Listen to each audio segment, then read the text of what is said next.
Number 1. Predict multiple possible future realities. INFJs are good at predicting multiple possible future realities. This ability is powered by introverted intuition, NI, which is the INFJ's strongest cognitive function. Introverted intuition draws on countless of sources of information internally and uncovers all kinds of relationships between that information, allowing the INFJ to quickly recognize subtle patterns and get insights into how certain scenarios will most likely unfold over time. Introverted intuition grants INFJs great strategic prowess by being able to look 3 steps ahead and plan their next moves accordingly, while taking all plausible future outcomes into account. However, this great power has also a weakness, which we'll get into at the end of this video. Stay tuned. Number 2. Thriving in ghost mode. It has become a trending self-help and productivity phenomenon on the internet. Ghost mode or monk mode. Ghost mode is a defined period of time you use to disappear from the world to intensely work on the goals you want to achieve in solitude and transform your life and yourself through the process. This could be 3 months, 6 months, a year, whatever time you think you need to reach your goals before you return to the world. All the self-help gurus stand by this mode as a super effective way to transfigure your life. However, they warn everyone beforehand because the self-isolating ghost mode method is hard on the psyche. The self-help gurus don't recommend mere mortals to go ghost mode more than once every couple of years or for longer than 6 months. When INFJs look at this trend, a subtle smirk appears on their faces because this now trending ghost mode is just normal mode for many INFJs. Remember that solitary confinement even punishes psychopaths. Don't hurt yourself out there. You merely adopted the dark.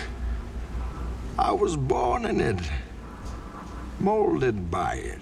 Number 3. Allergic to artificial intelligence, AI. With ChatGPT now having over 800 million weekly active users and many companies implementing AI in the different layers of their businesses, it seems like the whole world is diving headfirst into the new era of AI technology overnight. Yet, most likely as an INFJ who's not big on following trends or herds, you are cautious about this rampant AI hype. Yes, all the big tech CEOs behind the AI space race promise abundant human flourishing for all, despite the INFJ's altruistic heart, which finds this concept appealing at least in theory. This utopia seems to remain a pipe dream, because looking at the critical damage the social media algorithms have already done to Western society today by shattering our attention spans, frying our critical thinking and disrupting our human relationships, what do you think AI will do? As lovers of beauty and connoisseurs of high quality, INFJs dread and condemn the seas of AI slop already flooding the internet, through which people even more than ever before try to shortcut the road to riches. Many claim that AI will bring many new blessings in medicine, technology and other sciences too. It likely will. However, the downsides will be of that same magnitude. AI seems to be the great amplifier, multiplying both our bliss and suffering tenfold. With their deep insight into the nature of the collective human psyche and the state of the world today, the INFJ has ran through the countless possible future scenarios via their introverted intuition to see what would likely happen if the human race keeps stumbling down this unchecked AI path. Tragically, of those innumerable scenarios, there are perhaps only a handful in which we'd make it, right? Just to share some of my own wild horror scenarios AI superintelligence could bring about. AI world dominion, immortal slaves, inescapable eternal suffering. And those are just things my limited human brain can think of. What do you call a super intelligent AI that has no feelings, empathy, conscience, morals, ethics, that is 1 million times smarter than the smartest human ever lived, and all living humans combined, with the capacity to form an omnipresent hive mind, and is immortal because it was never alive? I'm not religious, but the devil is the only thing that seems to come to mind. What do you call eternal suffering? Hell. Some things are worse than death. We should remember that as we proceed to leap into uncharted technological territory without a moral compass. Number 4. People pleasing. With nicknames like the extroverted introvert, the social chameleon and the social conductor, it's undeniable that the INFJ's social reputation precedes them. The INFJ's renowned social reputation is powered by extroverted feeling, FE, which is the INFJ's second strongest cognitive function. What do you think your power is, Mati?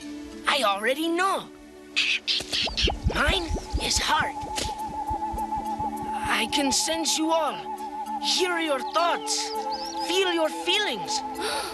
Bože můj. Extroverted feeling propels INFJs to seek, create and maintain social harmony. Sadly, INFJs can easily go overboard and turn into people pleasers since extroverted feeling activates automatically whenever INFJs are around people. Many INFJs struggle taking care of themselves because they tend to be compulsively focused on the feelings and needs of others, leading INFJs to burnout, unmet needs and frustration. Number 5. The infamous INFJ door slam. INFJs are not proud of it, but in an emergency situation where a person they know keeps violating the boundaries of the INFJ, the infamous INFJ door slam will be implemented. This is where the INFJ cuts out the toxic persons in question completely out of their life overnight, and in 99.9% of cases for good. The archetypal INFJ tends to be extremely patient, often to an unhealthy degree, but when you push them too far, you are banned to the INFJ shadow realm forever. Number 6. Perfectionism 2.0. As lovers of beauty, structured beings and idealistic minds, INFJs tend to have a particular type of perfectionism. As their appreciation for beauty motivates them to increasingly beautify whatever they are working on, their need for structure compels them to increasingly keep ordering information into the most fitting and meaningful categories within overarching unifying themes, while their idealism drives them to continuously optimize processes. For example, let's say an INFJ starts a YouTube channel. Their love for beauty keeps beautifying the appearance, thumbnails, video editing, brand style, while the need for structure keeps ordering the video subjects into most meaningful categories embedded within an overarching concept that ties everything into a meaningful whole. Video subjects, coherent playlists, the overall theme of the YouTube channel, while their idealism wants to keep optimizing the amount of views and watch time via optimized video scripts, efficient video layouts, effective internal video linking structure. INFJs tend to compulsively focus on all three of these aspects when working on something, which can keep INFJs perfecting things indefinitely. They can't leave their precious creative project babies alone. It's what I call Perfectionism 2.0. Just mere perfectionism wasn't good enough for INFJs, so they had to perfect that as well. Number 7. Tunnel vision. It was said earlier, INFJs are good at predicting multiple possible future realities, which is powered by their introverted intuition. Unfortunately, there's a weakness to this ability. INFJs can go overboard on introverted intuition due to stress or being caught up too much or for too long in it, which then pushes INFJs to believe too much in their own visions. INFJs may then get sucked into only a very narrow range of future scenarios they see happening,